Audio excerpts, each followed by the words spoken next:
Afternoon વિદ્યાર્થી મિત્રો, આજે આપણે વાત કરશું આપણી યુટ્યુબ ચેનલમાં તમારા બધા મિત્રોનું સૌથી પહેલાં તો સ્વાગત કરીએ છીએ. હવે જીટીયુ એક્ઝામ છે, સેમેસ્ટર 4ની ટાઈમ ટેબલ પણ આવી ગયું અને નજીક આવી ગઈ છે. તો જીટીયુ એક્ઝામમાં તૈયારી કઈ રીતે કરવી એના વિશે આપણે ઓલ બ્રાન્ચ છે, ઓલ સબ્જેક્ટની પ્લેલિસ્ટ બનાવેલી જ છે. પણ અત્યારે આપણે ઈસી સેમેસ્ટર 4 ડિપ્લોમા અભ્યાસ કરી છે એની વાત કરવાના છે. એમાં આપણે સબ્જેક્ટના તમારા પ્રશ્નો તૈયાર કર્યા છે. તો કે ફાઇબર ઓપ્ટિકલ કમ્યુનિકેશન વાળો તમારો સબ્જેક્ટ છે મિત્રો, એના આપણે પ્રશ્નો તૈયાર કર્યા છે. તો સૌથી પહેલા તો આપણે પ્રશ્ન છે કે સબ્જેક્ટ છે કે કોઈ પણ છે એ સબ્જેક્ટના ખાસિયત કે સબ્જેક્ટ મેથેમેટિક્સ છે કે થિયરી વાળું છે કે ફિગર વાળું છે, એને સૌથી પહેલો પોઈન્ટ છે તમારે ધ્યાનમાં રાખી અને તૈયારી કરવાની, જેથી કરીને તમે જીટીયુ એક્ઝામમાં પાસ થવામાં તમને વાંધો આવશે નહીં. પહેલો પોઈન્ટ ખાસ પણ આ વસ્તુ ધ્યાન રાખે. બીજા નંબરનો પોઈન્ટ એ છે તમારો કે જીટીયુ એક્ઝામ છે પેપર સ્ટાઇલ પ્રમાણે લખવાનો, એનો પણ વિડીયો છે તમારો ઈસી સેમ 4 છે વોટ્સઅપ ગ્રુપમાં મોકલી દેવામાં આવશે. તો જો મિત્રોને જોઈન થવાનું બાકી હોય એ મિત્રો જોઈન થઈ જાય. હું તમને લિંક નીચે આપી દઈશ, તમે તમારી બ્રાન્ચમાં જોઈન થવા માટે અને દોસ્તોને પણ એડ કરી શકો છો. ઓલ વસ્તુ મિત્રો ઇમ્પોર્ટન્ટ છે, મળી આવશે, ફ્રી ઓફમાં છે. એકવાર તમે ટ્રાય કરો, તમને સારું એવું પરિણામ જોવા મળશે.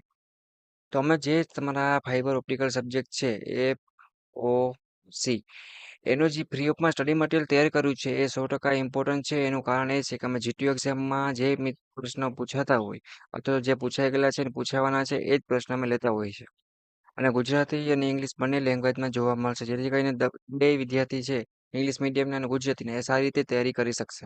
અને ઓલ મટીરિયલ છે મિત્રો એ તમને તમારી બ્રાન્ચ વાઇઝ જોવા મળશે. એસી છે તો એસીની પ્લેલિસ્ટમાં તમને ઓલ મટીરિયલ છે મિત્રો એ જોવા મળી જશે. સેમેસ્ટર 4 પોતપોતાની બ્રાન્ચમાં જોઈન થઈ જાય. પ્લસ જીટીયુને ડાઉટ કેરી માટે જીટીયુનો વોટ્સઅપ ગ્રુપ છે. પ્લસ ડાઉટ કેરી માટે બીજું કંઈ પૂછવું હોય ટેલિગ્રામ છે, ઇન્સ્ટાગ્રામ છે, એમાં પણ પૂછી શકે છે. ઓકે મિત્રો, તો આપણે જો વાત કરીએ જીટીયુ એક્ઝામના પ્રશ્નોની લિસ્ટ તૈયાર કરી છે એ તમે સારી રીતે જીટીયુ એક્ઝામની તૈયારી કરી શકશો અને સારા માર્ક્સ પણ લાવી શકશો. અત્યારે ગોલ બનાવ્યો કે સેમેસ્ટર 4 છે બધા મિત્રો છે એ શું કરશે તો કે આરામથી પાસ થઈ જશે અને સારા માર્ક્સ પણ લાવવાના છે. તો હું પાસવર્ડ લખાવું છું તમારા ફાઇબર ઓપ્ટિકલ સબ્જેક્ટ માટે, કે જે લિંક નીચે આપેલ છે મટીરિયલની પીડીએફની, એ તમે ડાઉનલોડ કરશો ત્યારે પાસવર્ડ માંગશે. હવે એ પાસવર્ડ છે તમે મિત્રો લખી લેજો, જેથી કરીને તમારે એ તમે યુઝ કરી અને આરામથી ડાઉનલોડ કરી શકો, એ પણ ફ્રીમાં. તો સૌથી પહેલો આવશે જી, બધું કેપિટલમાં છે, GUJAR, બરાબર, પછી અને ટી, ગુજરાત 99. આ તમારો કોડ છે, પાસવર્ડ છે કે તમે યુઝ કરી અને ફાઇબર ઓપ્ટિકલ કમ્યુનિકેશનના સબ્જેક્ટની ફ્રી ઓફમાં પીડીએફ છે ડાઉનલોડ કરી શકશો. તો જીટીયુ એક્ઝામની તૈયારી ચાલુ કરો મિત્રો, અને કાંઈ પણ ના સમજાય તો પર્સનલી અથવા કોમેન્ટ બોક્સમાં પૂછી શકો છો. અને વિડીયો સારો લાગ્યો હોય તો આપણી ગુજરાત એન્જિનિયરિંગ એકેડમી યુટ્યુબ ચેનલને સબસ્ક્રાઇબ કરી અને બેલ આઇકન પ્રેસ કરો, જેથી કરીને કોઈ પણ નવો વિડીયો આવે તો તમે ફ્રી ઓફમાં લાભ લઈ શકો. અને બધા જ મિત્રોને તમે આ વિડીયો શેર કરો, જેથી કરીને ઈસી સેમ 4 છે મિત્રો, એમાં કોઈ પણ મિત્રો હાથ ફેરે ફેલ ના થાય, પાસ થઈ જાય, આપણો એવો ગોલ છે.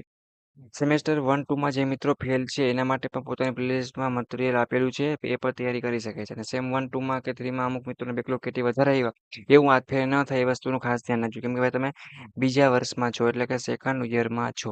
તો પરિણામ જેટલું સારું હશે એટલું તમને ફ્યુચરમાં બેનિફિટ મળશે.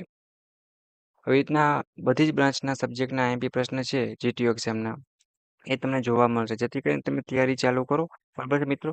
અને આકૃતિ છે, ફિગર છે, વ્યવસ્થિત દોરો, જેથી કરીને સારા માર્ક્સમાં સ્કોર જોવા મળશે. અને ફ્રી ઓફમાં સ્ટડી મટીરિયલ છે અને એબી ગ્રેડ સુધી પણ પહોંચી શકો છો. એકવાર દિલથી મહેનત કરો, જેથી કરીને તમને સારું એવું પરિણામ જોવા મળશે. બાકીની બધી ઇમ્પોર્ટન્ટ લિંકો છે મિત્રો જોઈન થવાની, એ તમને નીચે આપી દઉં છું. જે મિત્રો આજે સુધી જોઈન થવાનું બાકી હોય એ મિત્રો જોઈન થઈ જાય અને તમે તમારા દોસ્તોને પણ એડ કરી શકો છો. ઓકે મિત્રો, thank you, take care, bye bye. Next મુલાકાત લેશે તમારા ઈસી સેમેસ્ટર 4ના આવા જ બીજા સબ્જેક્ટના વિડીયો સાથે. Okay, bye bye.